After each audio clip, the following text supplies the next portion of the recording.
Poppy Playtime Chapter 3 just got a big update from the developers, including confirming some mysteries about the game, revealing new gameplay mechanics, and a ton of lore stuff, which we're going to be breaking down here today. So basically, a few days ago, the developers held an event in their Discord server where they answered a ton of questions about Chapter 3 and the future of Poppy Playtime. Not to mention, they gave us a few lore confirmations that I've been theorizing about for a while now. There's no recordings of this podcast because it's actually against the Discord rules, so you'll just have to trust me, bro, but I made sure to check with tons of sources to make sure I'm not mixing anything up. I promise I'm not spreading misinformation on the internet. Now, starting with a quick Project Playtime update, the developers told us that the game is still planning on leaving early access this year and that it's not dead, like what some people have been saying as of recently. In fact, just this past week, they fixed the lighting with the game, making it look a lot more visually appealing, which is nice, not to mention some new skin updates if you're into that. And more specifically, they even said that they're expected to leave early access and officially release Project Playtime by mid-year, according to the podcast. They even mentioned that they were planning on adding new puzzles and perks into the game in order to switch up the variety, which is a nice piece of gameplay news for those Project Playtime fans. However, they also made sure to give us some more information about Project Playtime as well. More specifically, they confirmed to us that Project Playtime is in fact canon to the Poppy Playtime lore, which is really important because there's all sorts of hidden stuff inside of Project Playtime, such as this weird bucket that looks like it's filled with blood, or the tons of notes on the walls that I've never talked about in videos because I didn't know if they were actually canon to the story, but it appears that they are. And speaking of lore updates, it seems as if we might end up getting some huge story reveals soon as well, because if you didn't know, Season 1 of Project Playtime is actually about to end here in a couple weeks, meaning there's probably going to, of course, be a new battle pass with new skins, and also maybe even a new VHS tape in the screening room, because as of right now, there's only one, and I imagine if we ever get another one, it'll probably be in Season 2, but that's just a guess based on speculation. Moving on to some quick Chapter 3 development updates, the developers told us that there's going to be some new hands in Poppy Playtime Chapter 3. And what they mean by that is, of course, as you probably remember in Chapter 2, Mommy Longlegs takes one of our hands and we replace it with the famous green hand that we then use to electrocute and power stuff inside of the chapter. And apparently, there's supposed to be new hands inside of the next chapters as well. In fact, it's worth noting that they specifically said that there was going to be new hands, plural, so there's probably going to be a multitude of new ways to play the game in Chapter 3, which is incredibly exciting. I wonder if there can maybe be new puzzle elements where we could have to use specific hands for specific tasks, adding a new gameplay element further.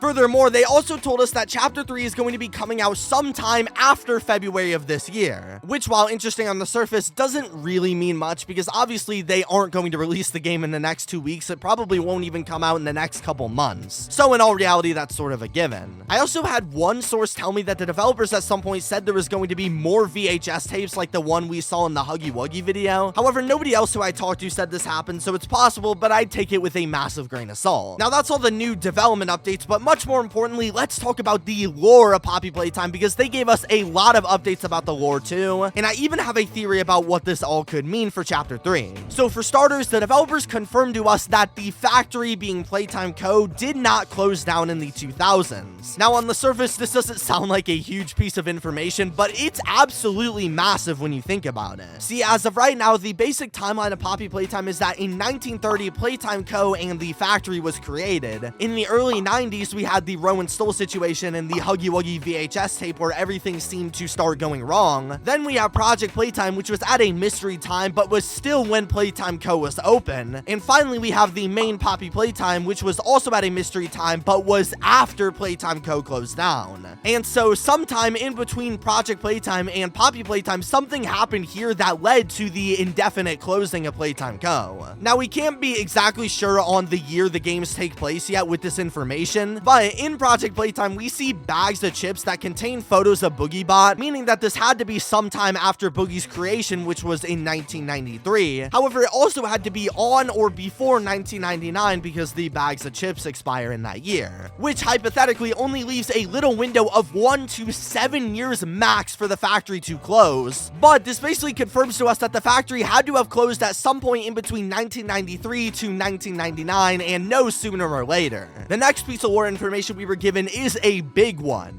The developers told us that PJ Pugapillar is supposedly still alive in Poppy Playtime. So what I mean by this is, if you didn't know, in Chapter 2, we played 3 mini-games with 3 enemies: Bunzo Bunny, the Huggy Buddies, and PJ Pugapillar. However, what's interesting is that after we defeat both Bunzo and the Huggy Buddies, we could see their bodies outside the game station where Mommy Longlegs seems to have killed them entirely. But whenever we make it past PJ Pugapillar in statues, unlike the rest, we never see PJ Pugapillar ever again, dead or alive. Now, for a while, I honestly thought this was just an error by the developers because PJ Pugapillar used to be Cassie Cutie Pillar in the trailer, and they probably didn't have time to animate him dying. But in all reality, the developers made it clear in the podcast that PJ Pugapillar is 100% still alive in the game, and still exists in the factory, to my surprise. Now, it's very possible that this could end up meaning nothing other than a little bonus piece of info, and I'm completely overthinking it. But this brings up the question, why in the world would they spare PJ Pugapillar unlike the rest if he was never going to reappear in the game again and had no other purpose outside of Chapter 2?